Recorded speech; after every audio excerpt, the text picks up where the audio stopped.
Hello everyone, good day. So this is the second day of my tour here in Armenia. So this time I joined a group tour. So package din po ito. So worth I think $40 US dollar. Yes. So now ay pupunta na tayo sa first tourist destination, which is Khor-Virap Monastery. So along the way makikita nyo yung Mount Ararat. So yan po yung mountain na snowy pa rin this February. So February 8 po yung araw na ito nung pumunta kami. So yan, napakaganda po sa lugar na ito. So if you have a chance na maka-visit, punta po kayo dito sa Mount Ararat, sa Khor-Virap near ng Mount Ararat view. So napakaganda po dito. So ito po yung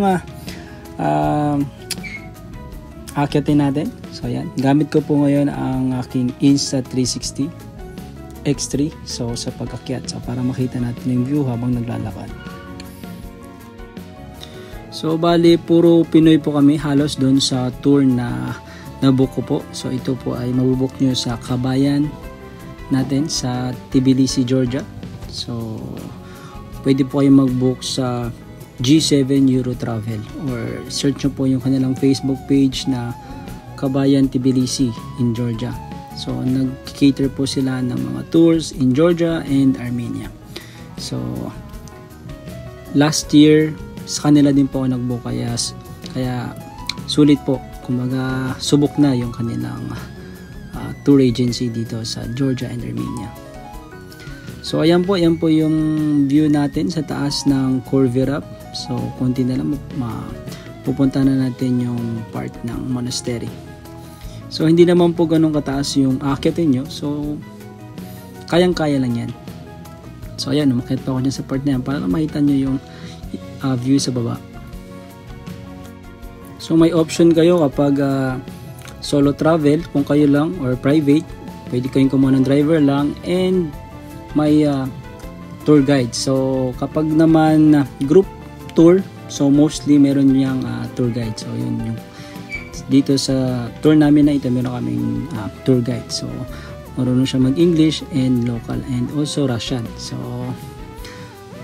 marami siyang alam dito sa history ng Khor-Virap and sa lahat ng mga pupuntahan namin lugar. So knowledgeable yung aming tour guide. So ayan po yung view ng Khor-Virap. So sa baba po niya nakikita yung border. So border po yan parang ng Turkey and ng Armenia.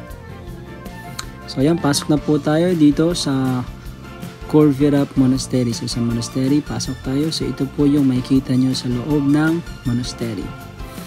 So maya-maya lang ay explain sa atin ng ating tour guide yung history ng monastery ito. Kailan siya na-build. So actually, sa research natin dito, so Khor-Virap is a monastery located in Armenia that was first established in 642 CE.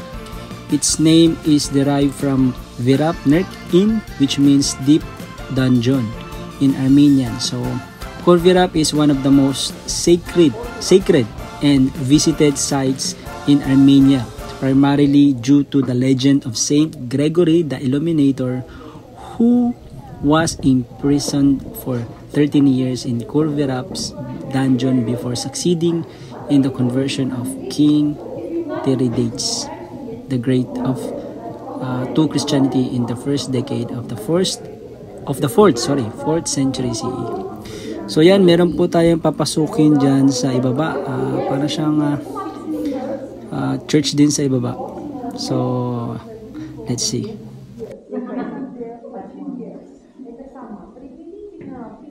So nag-ask sila kung sinong gustong bumaba. So nag-volunteer ako. So ito po yung papasukin natin sa ilalim. So syempre dahil adventurous tayo, so gusto natin makita kung anong meron dun sa ilalim niya. So come and join me. So ayan po yung daan pababa. So I'm using again Insta360 to capture this moment, or yung capture natin yung video. So ganyan po kasikip. So since maliit lang naman yung bag ko, so nilagay ko na lang sa likod kasi kaya naman. So yeah, yan po yung ating binababaan. So look at, malawak pala sa baba. Okay, so parang same lang din naman siya sa taas. So if you can see, observe. Okay, yan po.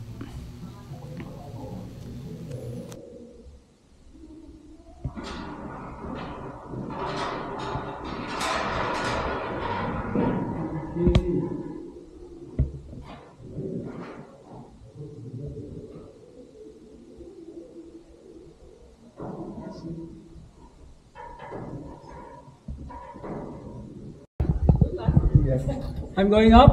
Oh. So kung papasok ka at lalabas, kailangan magsasabi ka para maririnig na nasa taas kasi masikip yung daan. So dapat alam nila kung may akyat or may bababa. Underground church. Mag-giveaway. Oh my God. Nice. Ano ko yan? Ano meron doon?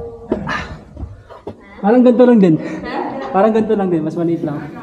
Meron din dito, papakaliit. Okay, so meron pa daw isa dito na maliit din na underground na Hindi pagpasok mo dito. pupuntahan. So yan, puntahan din natin para makita natin yung ilalim. So yan po yun. So mas maliit siya compared dun sa kabila. Mas maliit din yung daan. May mic dito eh. Mas madali. Okay.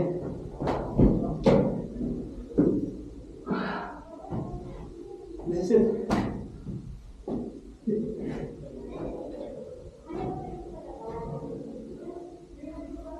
Okay, let's go back. Wala di ba kuya, yan lang? Iksi lang eh. Mas malalim pa yung kabila. Nakabasok ka dito. Kaso mas... 20 meters away. I remember when I grow and I started to fall. Same me. Merci. Ano na picture natin sa So this is Mount Monastery.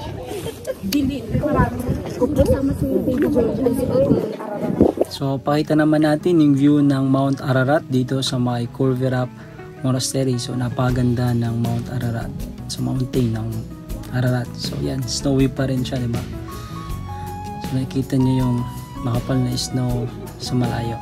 So ngayon, akit naman tayo dito sa may top side ng Corvirap. So dun sa taas, makikita natin ng mas malapitan ng konti yung view ng Mount Ararat. And nandun din yung may flag din doon ng Armenia. So tara, puntahan natin. So saglit na lakad lang naman to, around 3 to 5 minutes na lakad ng paakyat. So you will enjoy the view there and you can take as many video, photos you like to post on your TikTok, in your YouTube or your Facebook. So may enjoy nyo yung part na to kasi grabe yung ganda dun sa taas ng Mount Ararat, tapos sa baba naman yung Corvirap Monastery. So yan, marami nagpupunta doon sa taas, locals, foreigners, tourists. So by the way, malamig dito sa area na to kahit na wala ng snow, pero yung hangin galing doon sa mga mountains is malamig, kaya kailangan nyo pa rin talaga magsuot ng something na protection or pang cover nyo para sa maginaw na panahon. So ito po yung view dito sa taas. So nakikita yung Corvirap, napakaganda. So marami dito nagsiselfie, nagtitake ng pictures. So by the way, ang ating just to give you another history. So during the Middle Ages, Corvirap was a center of education and learning. And despite a colossal earthquake in 1679 CE, it remains a site of pilgrimage and immense cultural interest to Armenians today. So the monastery consists of Saint George Chapel, the Saint Astvatsatsin Chapel, a large courtyard and fortified walls. Corvirap is set upon a chain of hills in the Ararat Plain in Armenia's Ararat province. So the monastery affords spectacular views of Mount Ararat and the present-day Turkish border. Yes. So which is delineated by the Aras River. So Khorvirap is additionally within sight of the ruins of the ancient Armenian capital of Artashat. So 16 kilometers from the ancient city of Divin and 43 kilometers of the modern Armenian capital Yerevan. So yan. So travel na tayo papunta naman sa next destination natin. So bali makikita nyo yung mga mountains sa gilid natin is snowy pa rin doon sa area na next na pupuntahan natin, which is the Arini Winery. So titikim tayo ng alak doon. Tikim lang kasi hindi naman ako umiinom. So yan. So ito na po yung Arini Bisaya po, pasensya na. Arini Winery. So ito po yung mga alak nila dito, makikita natin. So yan po, mga sa labas nakikita nyo yung mga grapes. Mga grapes po yan. So wala na po siyang dahon kasi ano na po ngayon malamig na. So yan. So ito po yung mga sample nila ng kanilang mga wine. So ito naman po yung loob. So ito po yung kanilang, paano nila ini-imbak yung kanilang wine ini-store. So pinipreserve. So nandito po yung mga wine nila. So iba-ibang flavor. So nakatikim ako ng iba. So masarap po yung mga wine dito. So it is one of the tour na kailangan nyo puntahan dito to learn about the wine history of Armenia. So the winery consists of fermentation vats, a wine press, storage jars, pottery sherds, and is believed to be at least 1,000 years older than the winery unearthed in the West Bank in 1963, so which is the second oldest currently known. So ayan po. So tikim na tayo ng kanilang wine. So ayan. So bawal po mag-video dun sa kabilang side. So dito ako nag-video para hindi po masyadong expose. So ayan. Ayun, akit naman tayo dun sa taas. So bali sa taas nito ay meron silang parang coffee shop ba to? Yung pwede kayong minom ng kape. Tapos may mga dessert sila dito. So pwede kayong magmerienda habang tingin doon sa labas sa may salamin. So makikita nyo magandang view ng mountains. So ito ginagawa ko. So parang nakakawala siya ng stress, nakaka-relax.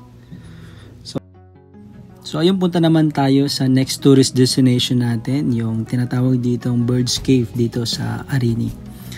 So yun. So ito na po yung entrance niya. So marami tayong history malalaman din dito and ma-amaze din tayo dun sa itsura ng cave sa loob. So bali dito, magbabayadan tayo dito sa may entrance ng 1,000 dram. 1,000 Armenian dram.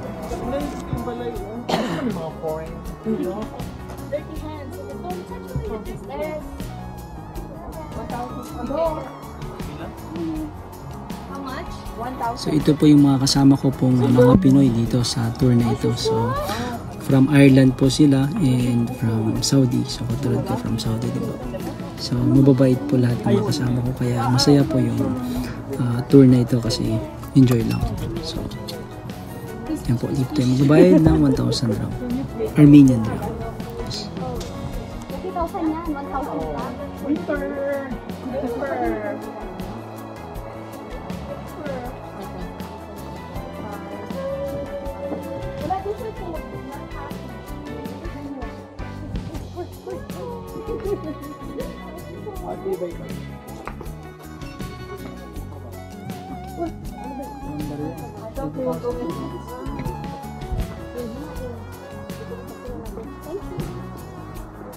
Oh, maliit naman ang house mo.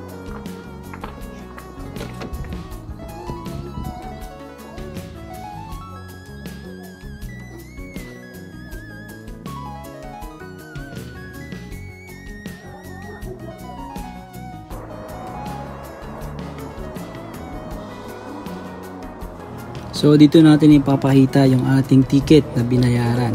So for verification yan dito sa pagpasok sa kuweba. So brief history lang tayo or background ng kuwebang ito. So Arini 1, also known as Bird's Cave, is a 3-chambered karstic cave located in the Arpa River Basin on the east of the modern-day village of Arini.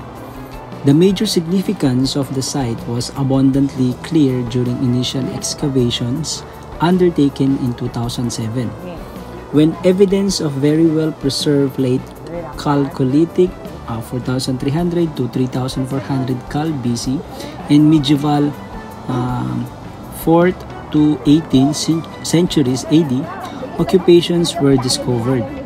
Minimal temperature variations and constant levels of low humidity within the cave have provided an ideal environment for the preservation of organic remains. So as the consequence of this constant microclimate, Arini 1 has yielded large quantities of exceptionally well-preserved organic artifacts. So may makita tayong mga artifacts sa loob. So including the world's oldest leather shoe. So around 3,300 to 3,500 Cal BC, along with basketry and clothing. Since 2007, 6 trenches, 1 to 6, have been excavated in the cave. So alcoves uncovered during the excavations suggest that during the Chalcolithic period, these specific areas were used by communities engaged in long-distance complex interactions and may have been conceived of as sacred spaces. So ito po yung view habang paakyat tayo doon sa kuweba. So nakita nyo yung daan sa baba. So yun po yung highway. So ito po yung hagdanang paakyat. So as mentioned, marami tayong makikitang artifacts sa loob, including na dito yung pinakamatandang leather shoe. So around 3,600 to 3,500 Cal BC. So kasama na din dito yung mga basketry and clothing. So let's see inside. So makikita niya may mga bahay din ng mga paniki din dito or ibon ba yan? So I'm not sure, but yeah. Ayun na, nakita niyo yung isa doon na parang nakalagay. So parang sa shoes yun. Sa shoe, yung leather shoe pala. So let's go inside. So this is our tour guide. And yan. Mabait po yung tour guide namin. Kaya marami kami natutunan dito sa tour na ito.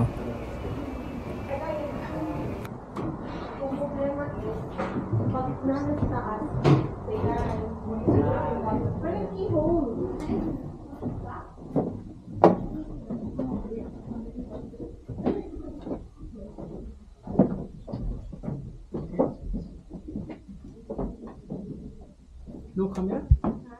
Camera not allowed? Okay.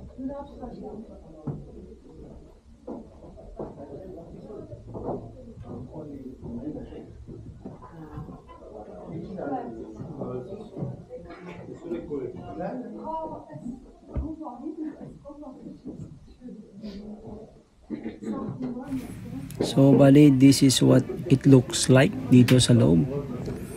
So ito po yung makikita nyo dito sa loob ng kuweba ng Arini, so which is also called Bird's Cave.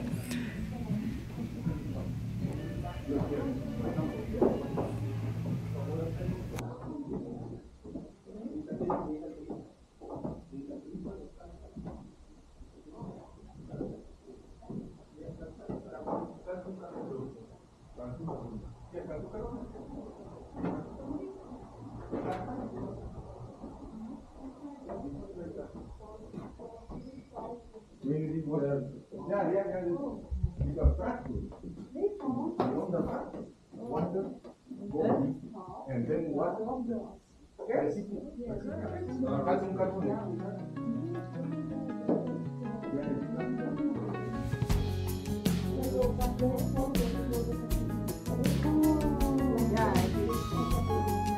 So yan po, makikita yung mga artifacts and mga jars, yung mga laman, tapos yung andun po yung oldest shoe din dyan makikita nyo.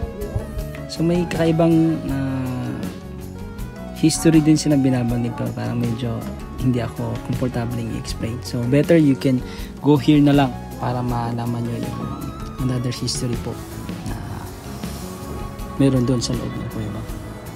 So yun, pababa na tayo, palabas na tayo dito ng kuweba. So mag lunch naman tayo.